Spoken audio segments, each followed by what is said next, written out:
30,000 feet above the Earth in 1984, pilot Archibald McKenzie faced a terrifying realization. While attempting a mid-flight repair on a critical avionics panel, the cheap, hollow-handled screwdriver in his hand suddenly shattered. That singular moment of airborne frustration didn't just spark anger, it ignited an obsession to build a tool that would never ever fail. During its zenith in the 1990s, Canada's industrial belt was a roaring powerhouse of forged steel, producing indestructible hardware for the entire continent. Brands proudly stamped their metal with a promise of localized perfection. But look at those same industrial parks today, and you will find a sprawling economic graveyard. The deafening thunder of local drop forges has been completely erased, replaced by the sterile hum of warehouse forklifts moving cheap, imported plastic from across the Pacific. Yet inside a modest facility in Vancouver, one stubborn company, Picquic, refuses to surrender. They survived the great industrial extinction, but the cost of that survival was unimaginable. What happens when the very thing that made you legendary, an uncompromising dedication to domestic craftsmanship, becomes a financial death sentence in the brutal era of globalization? How much of your own soul must you amputate just to keep the factory lights on? This is not simply the story of a revolutionary tool. It is an exploration into the silent collapse of a nation's mechanical heartbeat, the crushing weight of overseas supply chains, and the tearful compromises made by the last survivor of a dying breed. Welcome to the story of Picquic. The year was 1984. High above the rugged, sprawling terrain of the Pacific Northwest, the air was thin, cold, and entirely unforgiving. In the solitary confines of a small aircraft cockpit, pilot Archibald McKenzie was navigating the quiet isolation of the skies. Aviation is a discipline that tolerates zero margin for error. Up in the atmosphere, every instrument, every component, and every piece of equipment must function exactly as engineered. A mechanical failure at 30,000 feet is never merely an inconvenience. It is a sudden, terrifying intersection with mortality. On this particular flight, a minor discrepancy demanded immediate physical intervention. A critical avionics panel required tightening, a routine mid-flight adjustment that, on paper, should have taken mere seconds. Keeping one hand steady on the yoke to maintain altitude, McKenzie reached blindly into his flight bag for a multi-bit screwdriver. It was a completely standard tool of the era, featuring a hollow plastic handle that had slowly become the ubiquitous baseline in hardware stores across North America. It was a creeping, silent symptom of the decade's broader manufacturing shift, the quiet replacement of durable goods with cheaper, disposable alternatives. McKenzie aligned the metal bit with the stubborn screw and applied torque. He needed just a fraction more pressure to secure the vibrating panel. But instead of the screw turning, the tool surrendered. With a sharp, violent crack that echoed distinctly over the steady hum of the engine, the hollow plastic handle detonated in his grip. Shards of cheap, brittle polymer dug deeply into his palm. The bit slipped instantly, stripping the screw head and rendering the vital repair impossible. For a brief, suspended moment, miles above the Earth, McKenzie stared at the jagged, useless plastic fragments resting in his bleeding hand. The immediate danger of the loose panel was manageable, but the sudden surge of adrenaline was rapidly eclipsed by a profound, simmering rage. This was not merely about a broken piece of plastic or a minor injury. It was a visceral betrayal of trust. A tool is fundamentally supposed to be an extension of the human hand, a reliable instrument forged to solve problems. But this specific tool was a liability, a hollow shell manufactured by a faceless corporation that had calculatedly prioritized cost-cutting over structural integrity. That financial compromise made in a boardroom thousands of miles away had just jeopardized a man's life in the sky. By the time the aircraft's landing gear finally touched the safety of the tarmac, McKenzie's airborne frustration had not dissipated. Instead, the heavy gravity of the Earth seemed to harden his anger into a cold, unbreakable resolve. He walked away from the airstrip that afternoon, not just as a pilot who had survived a mechanical failure, but as a man entirely consumed by a singular obsession. Over the following weeks, McKenzie began to meticulously examine the tools lining the shelves of local hardware suppliers. He recognized the exact same fatal flaw staring back at him from almost every pegboard: hollow handles, brittle composite materials, and loose bits that rattled around inside, inevitably getting lost when needed most. The entire industry had seemingly accepted mediocrity and planned obsolescence as the new, unspoken standard. McKenzie, however, violently refused to accept it.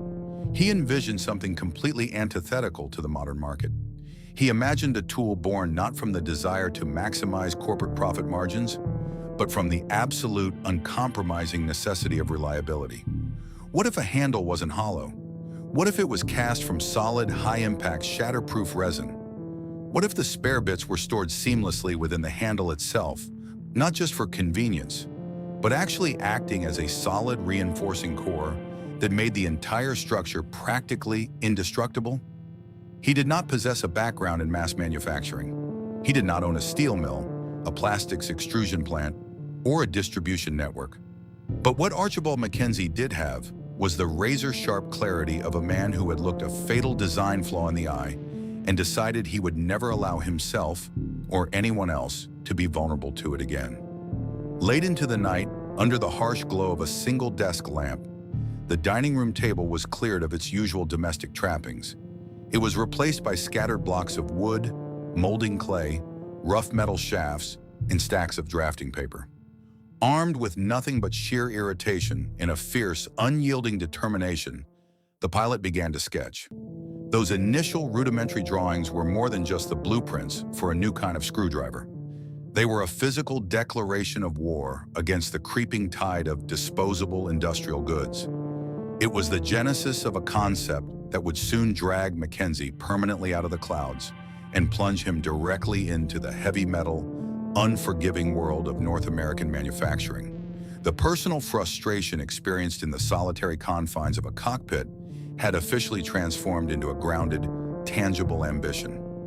The seed of Picquic had been planted, watered by a life-threatening failure, and was now ready to sprout into a relentless industrial crusade.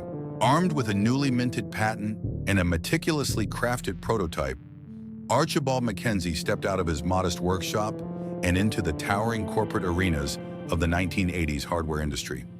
He firmly believed that logic and quality would effortlessly sell themselves. He took his solid core, multi-bit screwdriver design directly to the colossal manufacturing conglomerates of the era. These were the titans of the North American tool market, companies with massive entrenched distribution networks and the infinite capital required to turn his invention into a household staple overnight.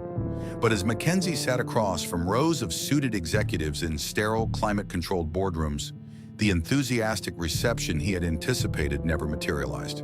Instead, he was met with calculating, indifferent stares. The executives did not see a revolutionary safety upgrade or a triumph of engineering. They saw a fundamental, terrifying threat to their business model. By the mid-1980s, the hardware industry had quietly, almost invisibly, embraced the dark art of planned obsolescence. A screwdriver with a hollow plastic handle that shattered after a year of hard use guaranteed that the consumer would inevitably return to the hardware store to buy another.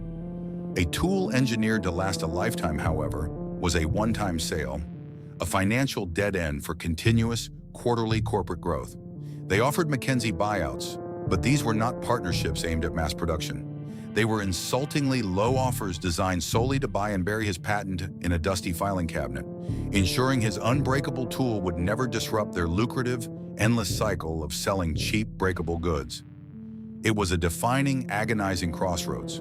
McKenzie could take the meager corporate payout, walk away with a small profit, and return to his quiet life in the skies, conceding defeat to the overwhelming power of the corporate machine. But the pure frustration he had experienced at 30,000 feet had forged something inflexible and unyielding within him. He looked at the executives, realized they fundamentally despised the very concept of durability, and he walked out. That arrogant, defiant rejection of the industry's status quo was not born of calculated business acumen. It was born of a craftsman's pure, unadulterated pride. If the giants of the industry were too terrified to manufacture an unbreakable tool, McKenzie decided he would simply have to build it himself. This singular decision initiated a terrifying financial gamble. McKenzie was a seasoned pilot, not a titan of industry. To fund this monumental enterprise, he had to push all his chips to the center of the table, liquidating personal assets and risking his family's entire financial security. Realizing the sheer magnitude of the task ahead, he brought his son, Paul McKenzie, into the fold. Together, they established the Picquic Tool Company, a defiant startup operating on a razor-thin shoestring budget, but fueled entirely by an unwavering ideology. They weren't just trying to start a profitable business, they were trying to prove a point to an industry that had completely lost its way. Setting up a manufacturing line from scratch in Vancouver, British Columbia, was a grueling trial by fire. The city possessed a proud industrial heritage, but piecing together a custom production line tested the absolute limits of the McKenzie's resolve. They spent exhausting months sourcing high-grade, aircraft-quality alloy steel for the bits, material that would absolutely not strip, round off, or snap under immense, punishing torque. More challenging still was engineering the heavy-duty injection molds. McKenzie demanded a dense, impact-resistant butyrate resin for the handle, a material notoriously difficult to mold flawlessly, but legendary for its shock-absorbing durability. Every single component was fiercely over-engineered. The design itself was a mechanical marvel that defied all conventions. A solid, practically crush-proof handle where the bits were stored longitudinally. To select a new bit, the user simply pushed the desired tip through the rear of the handle, mechanically forcing the current bit out of the front magnetic chuck. It was an instant, seamless action that completely eliminated the infuriating risk of dropping and losing small parts in dark, precarious workspaces. Finally, in August of 1988, the deafening clatter of heavy machinery inside their modest Vancouver facility yielded the ultimate prize. The very first production model dropped from the hot injection mold. It was christened the six-pack, named for the 6 precision machine bits housed securely within its solid frame. Mac McKenzie picked up the freshly minted tool. It carried a reassuring, substantial weight. He gripped the handle tightly, the exact same grip he had used on that fateful flight 4 years prior. This time, there was no hollow flex, no brittle creak of cheap polymer. It was as solid as a rock, but creating a masterpiece was only half the battle. Now Picquic faced a daunting existential reality. They had successfully manufactured the most over-engineered, indestructible multi-bit screwdriver on the continent. Consequently, it was also significantly more expensive to produce than anything else on the market. As the first boxes of the six-pack were packed and prepared for shipping, a heavy, silent tension hung over the factory floor. McKenzie and his son had bet their entire livelihood on a singular, untested hypothesis: that the working men and women of North America would still be willing to pay a premium for a tool that respected their hard work in an era increasingly dominated by cheap, disposable plastic. The mold was cast, but the true test of survival had only just begun. By the early 1990s, Archibald McKenzie's desperate financial gamble had not merely succeeded, it had exploded into an undeniable industrial phenomenon. The hardware industry, particularly the professional trades, operates on a brutal, unforgiving system of word of mouth. On a freezing construction site or deep inside the greasy bay of an auto repair shop, marketing budgets mean absolutely nothing. If a tool fails under pressure, a mechanic will loudly condemn it to everyone within earshot. But if it survives, if it performs flawlessly under the most punishing conditions imaginable, it becomes gospel. And very quickly, the Picquic six-pack became absolute gospel across the continent. At the company's manufacturing headquarters located at 8383 Manitoba Street in Vancouver, the production floor had transformed into a relentless, deafening symphony of domestic manufacturing. To step inside the facility during this golden era was to witness the raw, beating heart of North American industry operating at absolute maximum capacity. The air was thick with a distinct, unforgettable industrial perfume. The sharp, metallic tang of cutting fluids mixing with the sweet, heavy scent of hot butyrate resin being continuously injected into the heavy-duty molds. The factory was a marvel of localized self-sufficiency. At its peak, the facility employed a robust, dedicated workforce of local Canadians.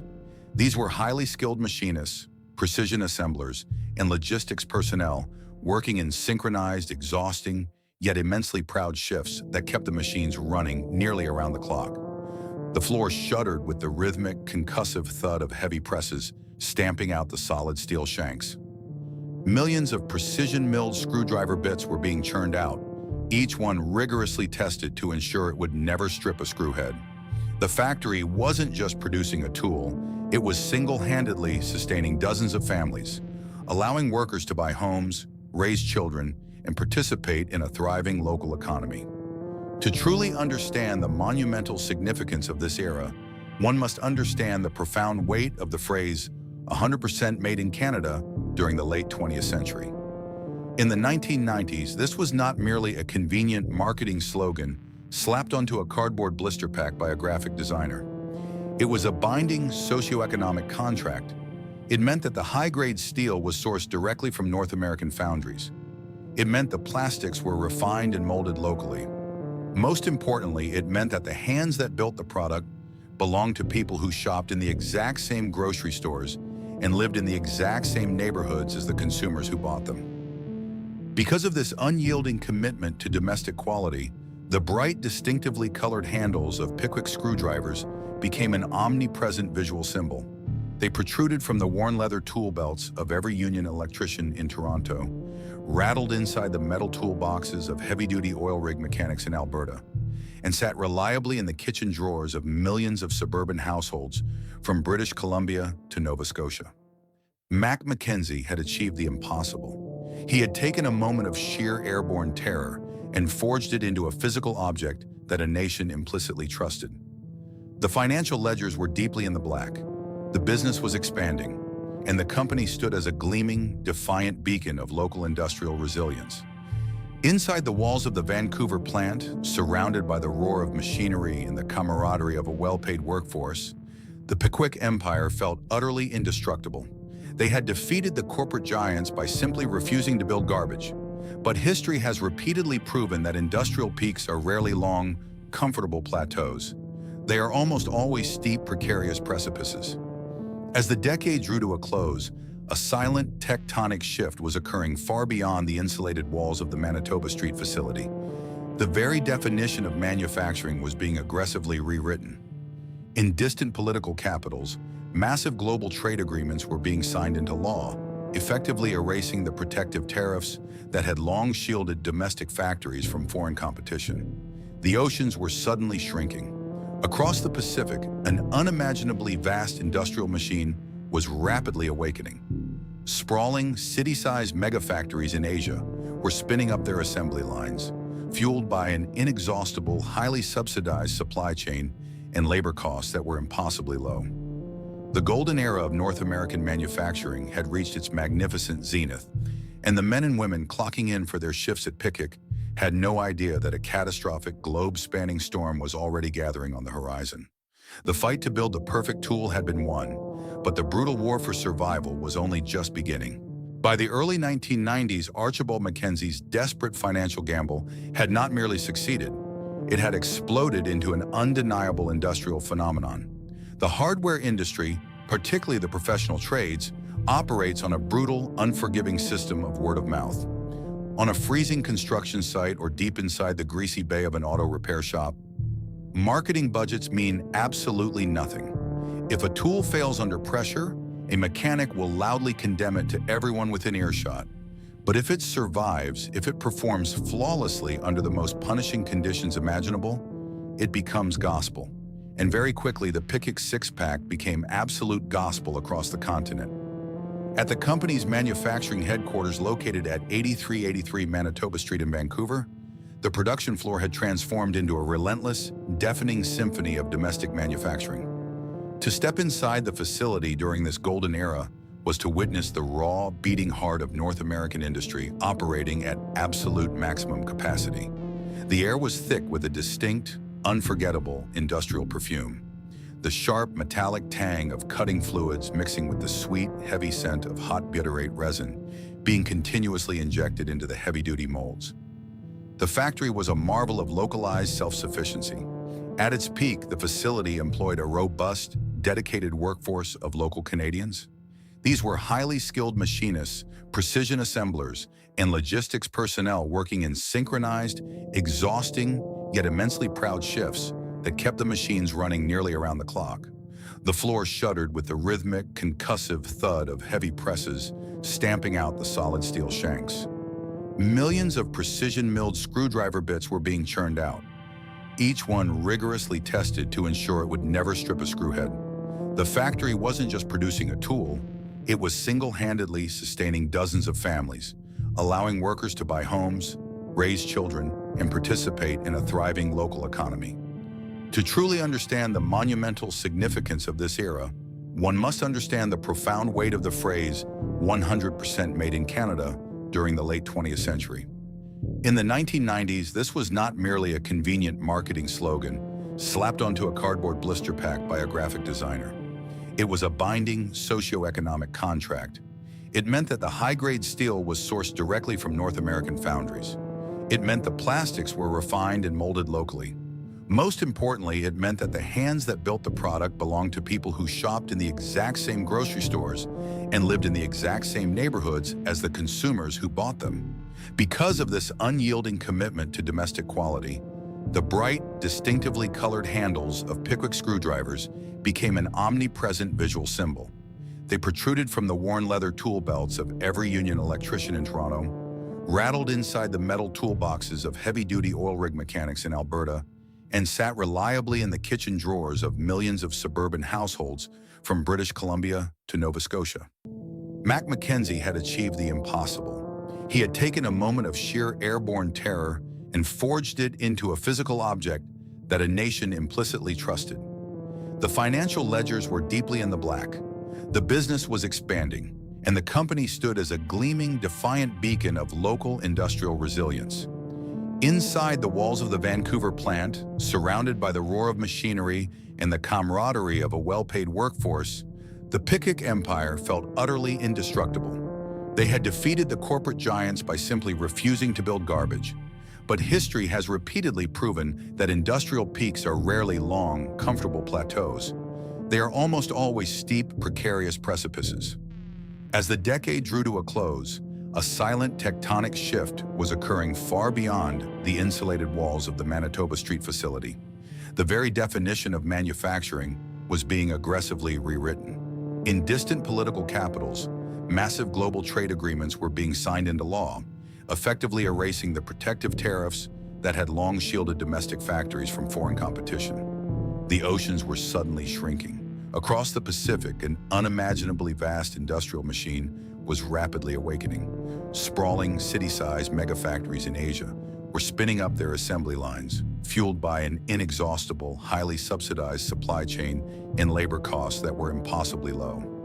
The golden era of North American manufacturing had reached its magnificent zenith, and the men and women clocking in for their shifts at Picquic had no idea that a catastrophic, globe-spanning storm was already gathering on the horizon.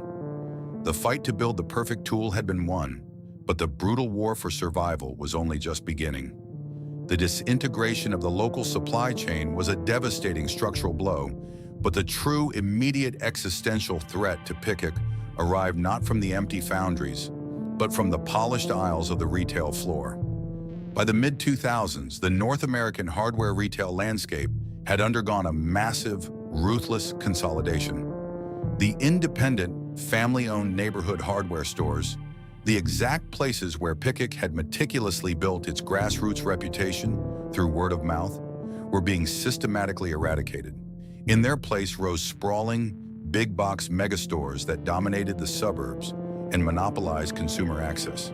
These corporate retail leviathans operated on a singular, cold-blooded metric: profit margin per square foot of shelf space.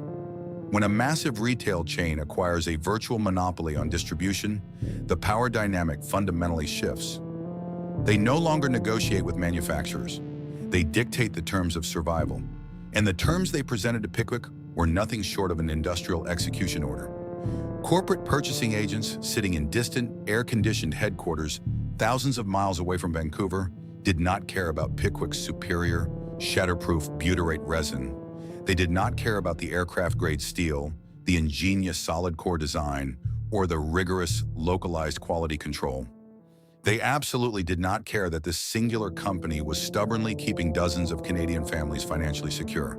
The buyers simply pointed to a spreadsheet comparing Pickic's premium wholesale price to a newly imported, hollow-handled, disposable counterfeit from overseas and issued a brutal ultimatum. Drastically slash your wholesale price to match the imported garbage, or your product will be permanently purged from thousands of store shelves across the continent. It was a classic, unbreakable corporate siege. For Mac and Paul McKenzie, lowering the price to meet those impossible demands meant crossing a line they had sworn never to touch. To hit those rock-bottom price points, they would have to completely abandon their local manufacturing base. They would be forced to fire the skilled machinists who had stood by them for over a decade. They would have to start buying cheap, porous steel and molding brittle, second-rate plastic. In short, to save the company's balance sheet, they would have to completely destroy the soul of the product that Mac had envisioned at 30,000 feet. Inside the executive office at the Manitoba Street facility, the atmosphere grew suffocating. The arguments were long, exhausted, and laced with the heavy desperation of men watching their life's work being backed into an inescapable corner. Mac McKenzie, the stubborn pioneer who started it all out of pure frustration, violently refused to compromise the tool's structural integrity. But the brutal math of the new century was closing in. If they lost the major retail chains, they would lose an estimated 80% of their revenue overnight. The factory would inevitably bleed out and shut down within months. The unbreakable tool was finally encountering a force it could not withstand: the crushing, invisible weight of globalized retail economics. The storm had fully arrived, and the cold floodwaters were now violently breaching the factory doors. By the late 2000s, the Picquic manufacturing facility at 8383 Manitoba Street was no longer just a bustling production hub. It had become a besieged, isolated fortress. Outside its heavy, reinforced steel doors, the broader Canadian industrial landscape was completely unrecognizable. It had transformed into a barren, silent expanse of abandoned warehouses, rusting loading docks, and faded for-lease signs flapping in the freezing wind. The vibrant, interconnected ecosystem of local suppliers had simply vanished. Yet inside the walls of Picquic, the deafening, rhythmic roar of the heavy injection molding presses fiercely continued. Mac and Paul McKenzie were fighting a desperate, incredibly lonely war against the overwhelming, tidal currents of global economics. They had made a quiet, blood-bound promise to their workforce. These were not simply transient laborers. They were the highly skilled artisans, the seasoned machinists, and the dedicated assembly line workers who had physically transformed a desperate, airborne sketch into a tangible reality. They were men and women with mortgages to pay, families to feed, and deep roots in the Vancouver community. Their entire livelihoods depended on the continued, stubborn hum of the Picquic machinery. The McKenzies violently refused to look these people in the eye and hand them termination papers simply because a boardroom halfway across the world had decided that North American labor was too expensive. For years, the founders stubbornly absorbed the catastrophic financial blows to keep the dream alive. As the cost of premium domestic steel skyrocketed and the price of their signature high-grade, impact-resistant butyrate resin climbed to unprecedented heights, the company simply took the hit. They slashed their own executive compensation to the bone, delayed critical and necessary equipment upgrades, and slowly drained the company's carefully built cash reserves. All of this was done in a frantic, exhausting effort to keep their sacred 100% made in Canada promise completely intact. The factory floor itself became a place of profound, unspoken psychological tension. The workers were acutely, painfully aware of the economic slaughter happening just outside their walls. Every single morning when they badged in for their shifts, they walked past rows of empty parking spaces at neighboring lots. They read the financial sections of the newspapers. They knew that their jobs at Picquic were a statistical anomaly in a rapidly dying sector. They worked with a frantic, protective energy, treating every molded handle and every milled steel bit with a reverence born of sheer survival instinct. But willpower, no matter how fiercely forged, is fundamentally incompatible with the cold, mathematical reality of the 21st century hardware market. The corporate big-box retail chains, having successfully exterminated the independent neighborhood hardware stores, were now aggressively tightening the noose around Pickwick's neck. These mega retailers operated with absolute dictatorial power over the supply chain. They demanded relentless, crippling wholesale discounts. The corporate purchasing agents did not care that Picquic was actively sacrificing its own profit margins to pay a fair, living wage in British Columbia. They only cared about the quarterly spreadsheet, and the spreadsheet coldly dictated that a solid core, shatterproof screwdriver was an unacceptable financial liability compared to the ocean of cheap, imported, hollow plastic that was currently flooding their shelves. Inside the modest executive office overlooking the increasingly quiet production floor, the atmosphere grew utterly suffocating. The financial ledgers, once a proud testament to their spectacular grassroots rise, were now bleeding red ink with terrifying speed. The brutal war of attrition was slowly but surely breaking them. It was an agonizing, daily conflict between the pure soul of the company and the physical survival of the business. McKenzie, the uncompromising pioneer who had stared down a life-threatening equipment failure at 30,000 feet, was now staring down an equally terrifying, albeit completely different, threat: total corporate annihilation. To maintain the absolute uncompromising purity of the product meant shutting the factory doors permanently. It meant gathering the loyal, hard-working staff on a bleak Friday afternoon, handing out meager severance checks, and watching the bank foreclose on the heavy machinery they had painstakingly built. It meant admitting total, unconditional defeat to the era of disposable garbage. But the alternative felt like a sickening betrayal of everything the Picquic name stood for. How could they continue to preach the gospel of unyielding, lifetime durability while simultaneously looking for cheap offshore shortcuts? The absolute breaking point did not arrive with a dramatic, cinematic explosion of tempers, but with a quiet, devastating realization during a late-night financial review in the dead of winter. Paul McKenzie looked at his aging father across a desk covered in grim, inescapable financial projections. They had optimized every possible square inch of the Vancouver facility. They had run the aging machines hotter, worked incredibly long hours, and cut every conceivable overhead cost. But there was simply no more fat left to trim.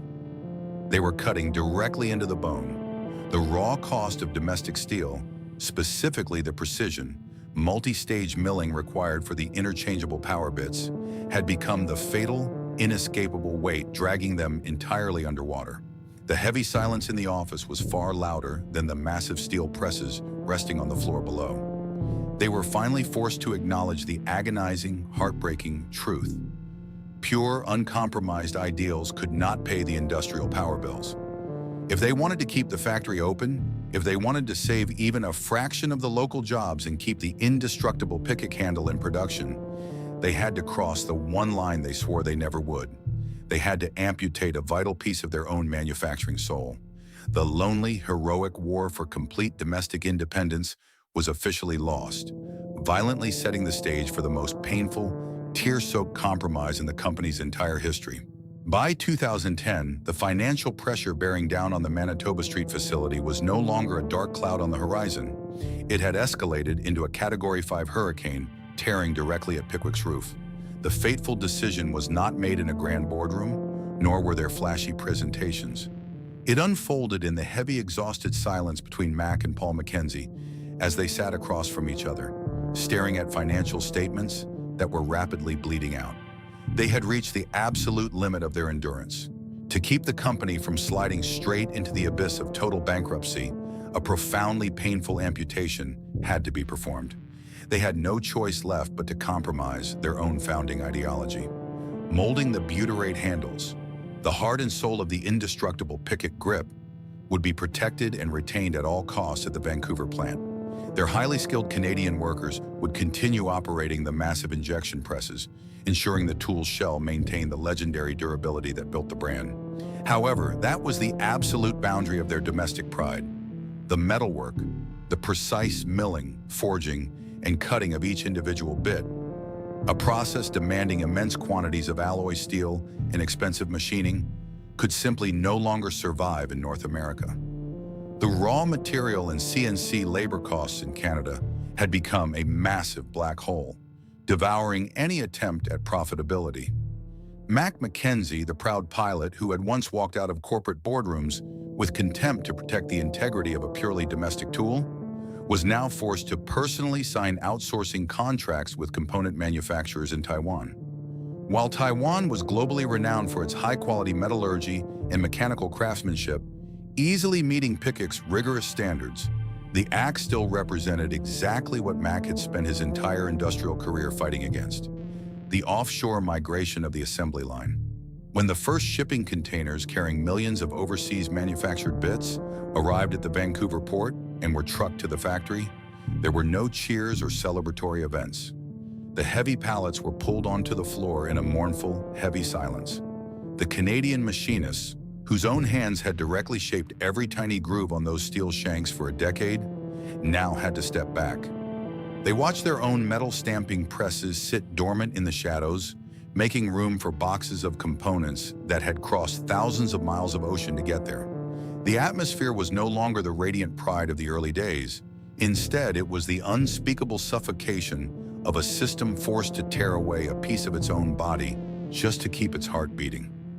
The physical shift inside the factory immediately triggered a devastating blow to the brand's psychology and identity. For 2 decades of glorious ascension, Pickwic's defining symbol, proudly stamped on every blister pack and serving as their ironclad oath to the North American working class, was the phrase, 100% made in Canada.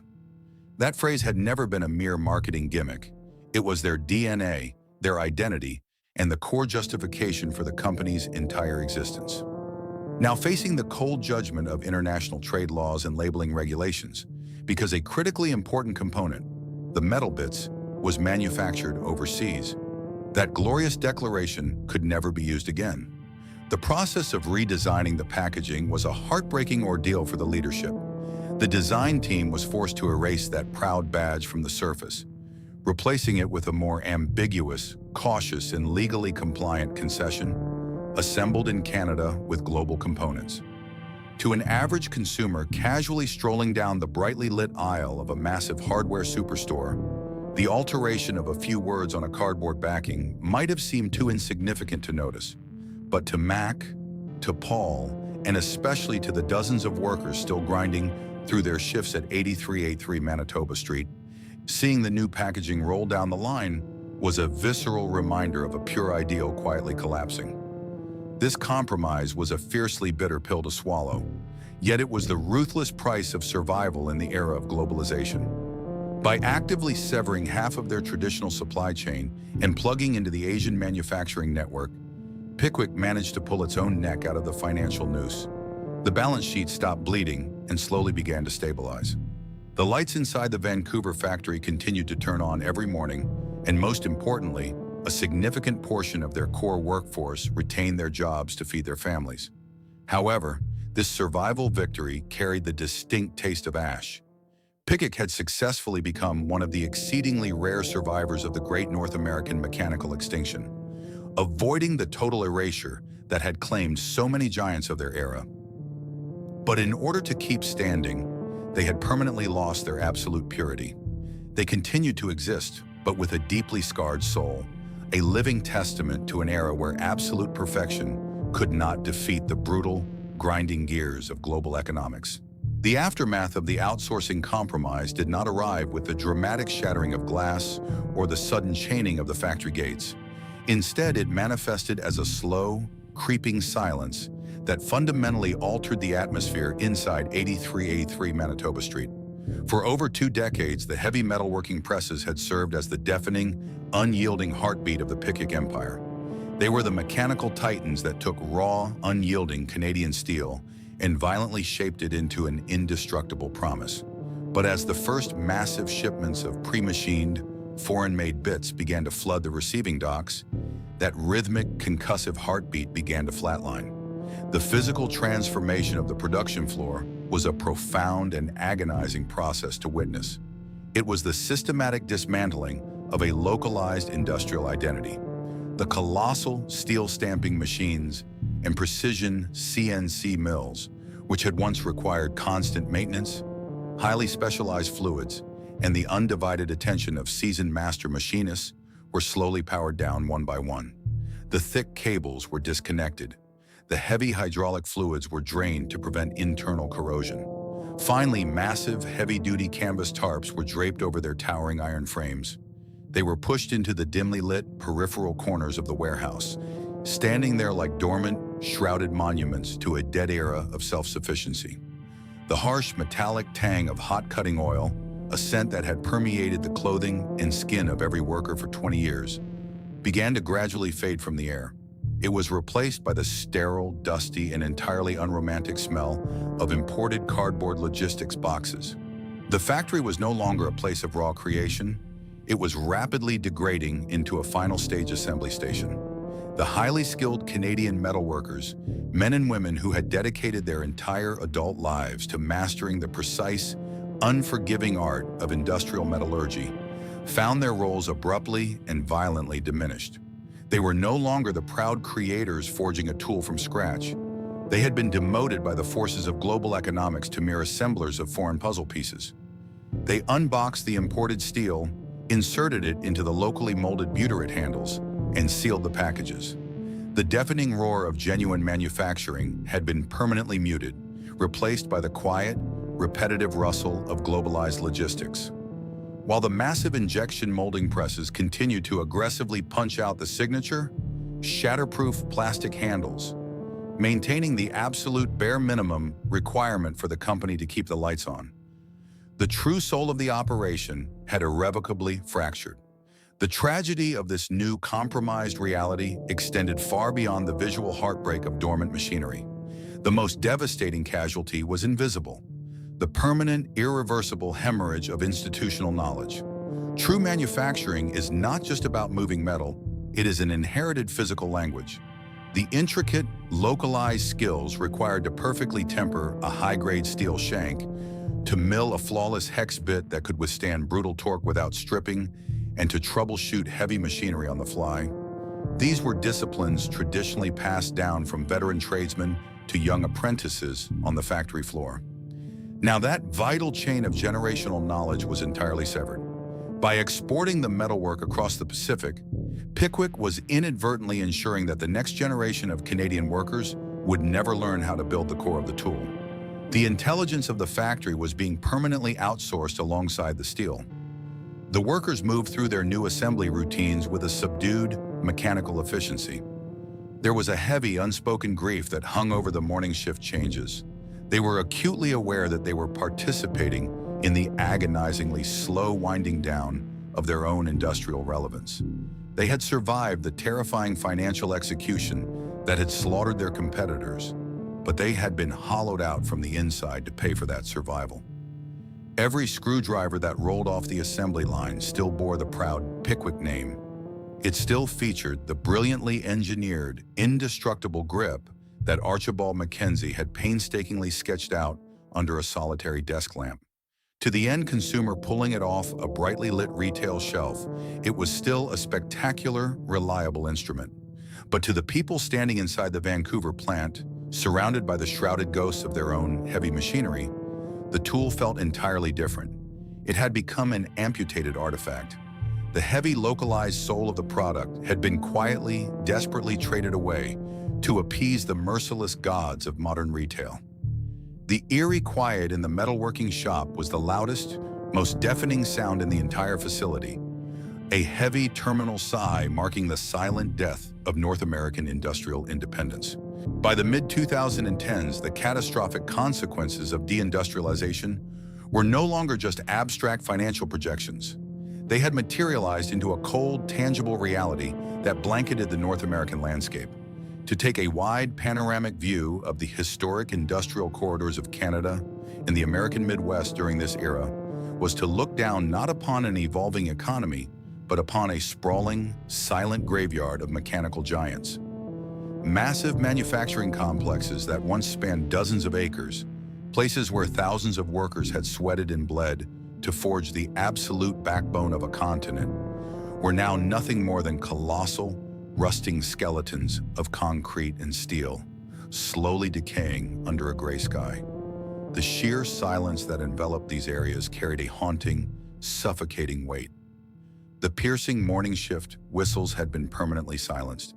The ground shaking, concussive thunder of massive drop forges stamping red-hot steel was entirely gone. The sharp scent of smelting ore and the rhythmic grinding of heavy gears had completely evaporated.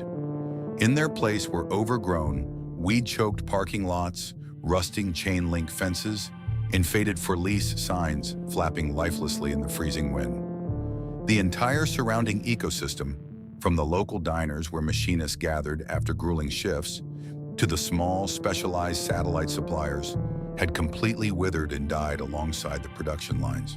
This total collapse represented far more than just the demolition of physical buildings.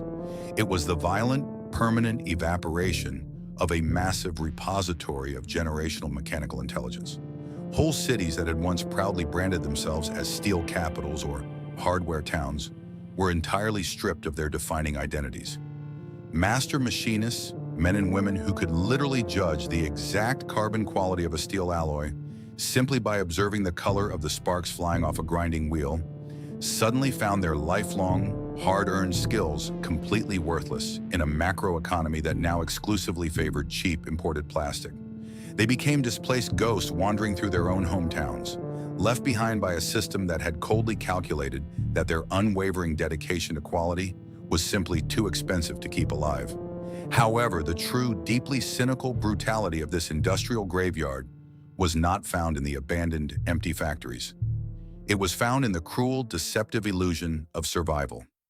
If a consumer were to walk into any modern, brightly lit hardware superstore today and scan the endless aisles, they would still see the legendary names, the century-old North American tool brands that were once universally revered as the gold standard of indestructible durability.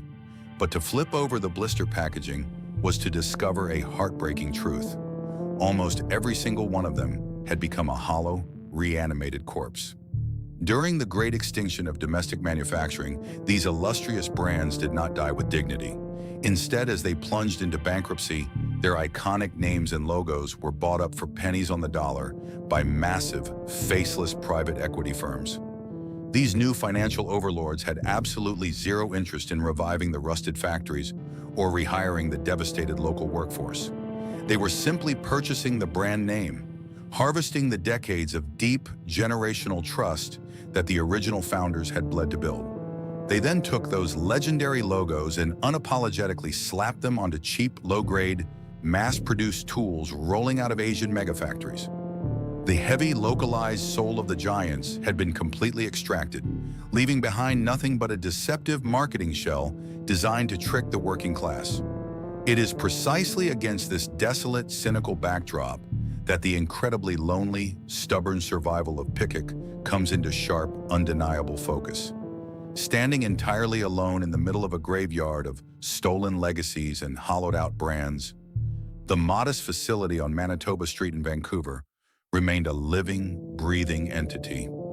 Yes, they had suffered profound, agonizing structural damage.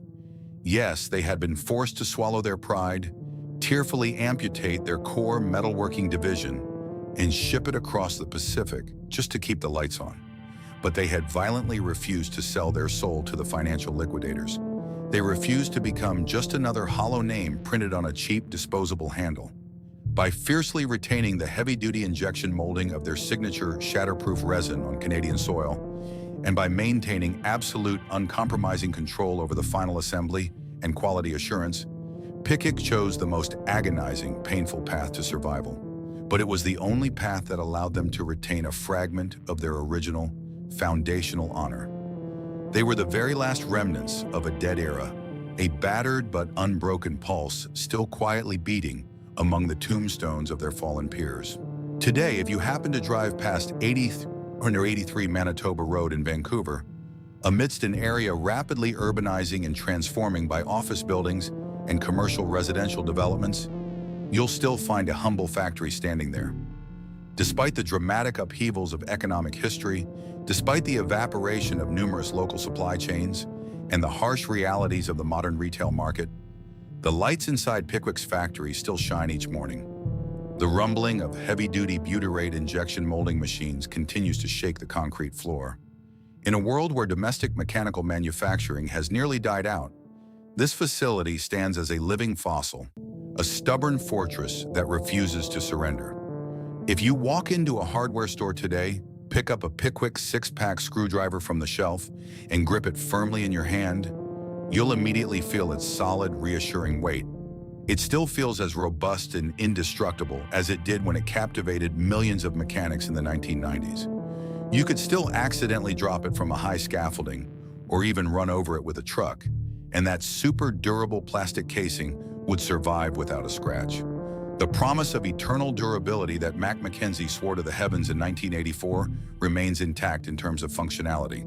The tool's technical excellence is undeniable. However, behind that perfect exterior, the modern-day Picquic screwdriver is a being with two bloodlines. The sturdy plastic casing, the soul of the tactile experience, still carries its native bloodline, molded as a single piece by the labor and pride of Canadian craftsmen. But hidden within that handle, the gleaming alloy steel screwdriver bits possess a foreign bloodline, forged and cut in mega factories halfway around the world in Taiwan. The screwdriver is no longer a pure symbol of national pride as it once was. It has become a hybrid artifact, a harsh physical testament to the tearful compromise the company had to make. The parallel existence of these two origins is the DNA of the 21st century globalized economy condensed in the palm of your hand. Looking back on a journey spanning more than 3 decades, Archibald McKenzie's legacy is a thought-provoking story. He began with a profound frustration with cheap, disposable goods and vowed to create an uncompromising production system. He succeeded in creating the perfect tool, but the world around him changed ruthlessly. The market no longer celebrated original perfection. It demanded cold-blooded cost efficiency. The truth is, no single company, no matter how miraculous its product, could stand alone against the crushing force of the macro-commercial system. Pickwic's continued existence today is not a Hollywood fairy tale with a happy ending where the hero triumphs. Instead, it is a harsh, brutal lesson about the price of survival. To keep the factory from closing permanently, to prevent dozens of families from losing their livelihoods, and to prevent the Picquic name from becoming an empty shell acquired by investment funds, they had to cut away a part of their core. They had to give up absolute purity in exchange for the right to continue to exist. The old metalworking machines lie silently under dusty tarpaulins in the dark corners of the Vancouver factory. They are like silent scars on the body of an old veteran. Picquic today is a great survivor, but a survivor riddled with scratches. They are the most poignant reminder of an industrial age where you had only 2 choices. Either bend and grit your teeth until you deform, or shatter and be swept away into oblivion. Picquic chose to bend, and because they dared to bend, they are still here, silently and persistently, screwing in every bolt to keep this world running. The story of Picquic is not a triumphant tale of a hero slaying a dragon. It is a somber, intimate portrait of a survivor walking through a field of ruins. In the harsh, unforgiving light of the 21st century, the grand illusion of the made-in-Canada industrial golden age has largely dissolved, leaving behind a graveyard of hollowed-out brands and empty warehouses. Picquic remains the sole, stubborn exception, not because they were immune to the crushing gravity of global retail economics, but because they chose the most agonizing path of all. They survived by amputating their own history to save their future. When you hold that screwdriver today, you are not just holding a tool. You are holding a physical archive of a vanishing era. The handle, still molded in Vancouver by the hands of a local workforce, is a defiant, last-ditch stand against the tide of disposable commodities. The bit, forged across the ocean, is a stark, tearful admission of the reality that no nation can stand entirely alone in this hyper-connected, brutal marketplace. McKenzie's life-threatening failure at 30,000 feet did more than just launch a company. It gave the world an indestructible benchmark. Picquic's legacy is not that they remained perfect, because they didn't. Their legacy is the brutal, honest transparency of their struggle. They showed the world that true resilience is not found in avoiding change or clinging to an idealized, unachievable past. True resilience is found in the willingness to be scarred, to be diminished, and to be fundamentally changed, all for the sake of keeping the lights on for one more day. As the heavy presses at 8383 Manitoba Street continue their rhythmic, unyielding thud, they serve as a quiet, powerful reminder. In a world that demands we be either cheap or dead, there is a third, silent path. It is the path of the survivor, battered, compromised, yet still standing. If this exploration of industrial history and the hidden costs of our daily tools resonated with you, consider subscribing to the channel. Leave a comment below. What do you think is the true cost of the convenience we demand today? We read everyone,